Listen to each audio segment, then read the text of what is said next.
Well, I was a supporter of the JCPOA. I was disappointed when the president pulled the United States out of that agreement.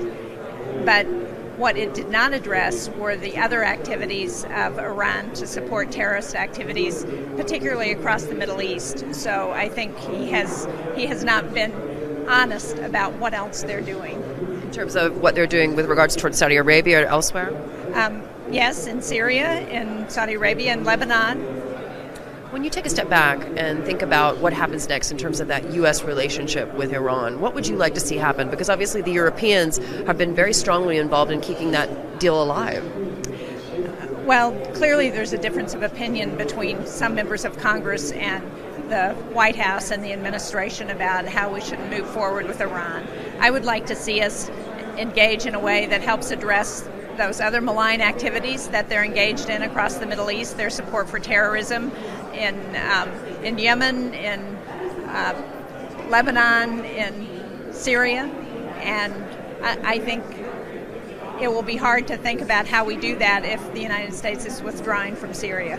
And in terms of the relationship with Russia today, we've seen such a strong congressional presence here in Munich. Certainly there was a lot of support for what Vice President Pence had to say, but we saw a very defiant Sergei Lavrov.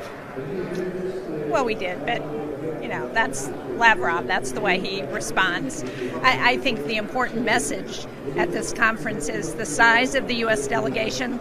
It's bipartisan. It's here to say we support Europe, we support NATO, and we don't have any concerns about pulling out of NATO. We want to stay there. We're going to continue to support it, and I think that's a very important message to Russia and to their foreign minister. We just saw, of course, Mike Pompeo convening a summit in Warsaw. There are a lot of mixed opinions about whether they really achieved anything or even kissed that can down the road. I spoke yesterday with the Deputy U.S. Energy Secretary here, and I asked him about the potential for a United States-Saudi Arabia agreement on nuclear energy, and if that would allow the Saudis to bypass 1, 2, 3 and potentially enrich their own uranium. Are you worried about the potential for a nuclear arms race in the Middle East?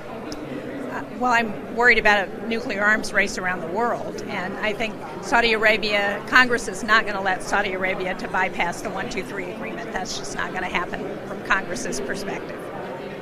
When you take a step back as well and look at that relationship, it's a complicated one, isn't it? And certainly with the death of Jamal Khashoggi, there are so many questions that remain unanswered. Do you think that the White House has dealt with this effectively? I think, again, there's a big difference of opinion in Congress and between the White House on what our relationship with Saudi Arabia should be. Obviously, it's been an important ally, but we can't allow them to violate human rights in the way that they have in Yemen, to murder an American journalist who has children who are American citizens, who worked for one of our biggest newspapers, and so far the White House has not been willing to take action on that. Amongst the conversations that you've had here in Munich, obviously a lot of things on the table when it comes to worries over the U.S.-China trade dispute, whether it be slowing growth in China, the energy mix between Russia and Europe as well. What were some of the things that stuck out for you?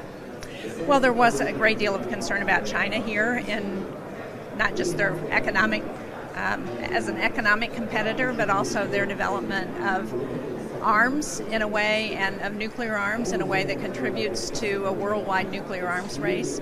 So I would hope that we could continue to talk with China. I would hope that we could begin some negotiations around nuclear arms that would not just include China and Russia, but also some of those states that have not been party to some of the agreements in the past.